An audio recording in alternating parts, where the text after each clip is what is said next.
दोस्तों, मित्रों और बच्चों, मैं आप लोगों को कुछ बताना चाहता हूं क्योंकि मुझे रोज ही पूछने को मिलता है कि शास्त्र क्या है, जीवन क्या है, शास्त्र से जीवन चलाएं या जीवन से शास्त्र चलाएं। तो मैं आपको बताना चाहूंगा, शास्त्र को तभी समझ सकोगे जब तुम न हिंदू हो, न मुसलमान हो, न जैन हो, क्योंकि अगर पक्षपात पहले से ही तय है, अगर तुमने जन्म से तय कर रखा है कि क्या ठीक है, तो अब ठीक की खोज कैसे करोगे। जीवन से भी बहुत कुछ पाया जा सकता है, लेकिन तुम तो जीवन से भी कुछ नहीं पाते हो। शास्त्र तो जीवन की छाया मात्र है, बस प्रतिफलन है। शास्त्र जीवन से निकलते हैं, जीवन शास्त्र से नहीं निकलता। तुम्हें जीवन मिला है, उससे तुम कुछ नहीं पाते हो। वक्त बहुत कठिन है कि तुम शास्त्र से कुछ पालो। अगर जीवन से नहीं मिला तो शास्त्र से भी नहीं मिलेगा, क्योंकि मूल से ही नहीं मिलता कुछ। छाया से क्या मिलेगा? अगर मूल जीवन है और शास्त्र तो छाया है।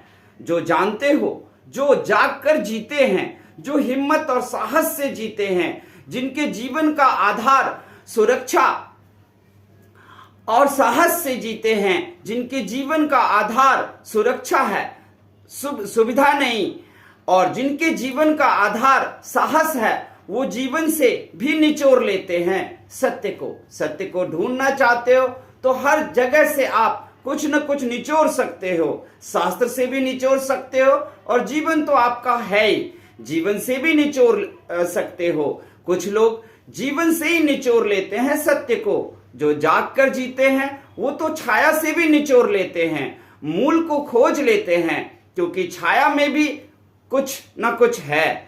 कुछ मिटे से नक्शे सा, कुछ धुंधले हो गए पैरों के चिन्ह हैं।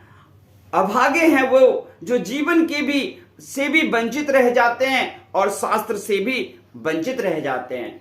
सौभाग्यशाली हैं वो जो शास्त्रों से भी खोज लेते हैं और सीख लेते हैं और जीवन से भी सीख लेते हैं।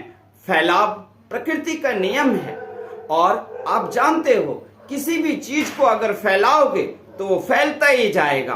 फैलना स्वभाव है, इसलिए तो हिंदू विश्व को ब्रह्म मानते हैं, और ब्रह्म अर्थात जो फैलता चला जाता है, फैलता चला जाता है, जो जानता है कि रुकना है ही नहीं, जो जानता ही नहीं कि कैसे रुके। न ब्रह्म रुकता है, न विश्व रुकता है, जो फैलता ही चला जाता है, अनंत तक फैलता चला जाता है, अनंत तक विस्तार करता है, जिसके फैलाव का कोई सीमा नहीं है। यहाँ छोटी सी चीज को आप पकड़ लो, छोटी सी चीज को पकड़ोगे वो जल्दी से फैलने लगती है। छोटी सी बातों को तुम पकड़ो वो फैलने लगती है।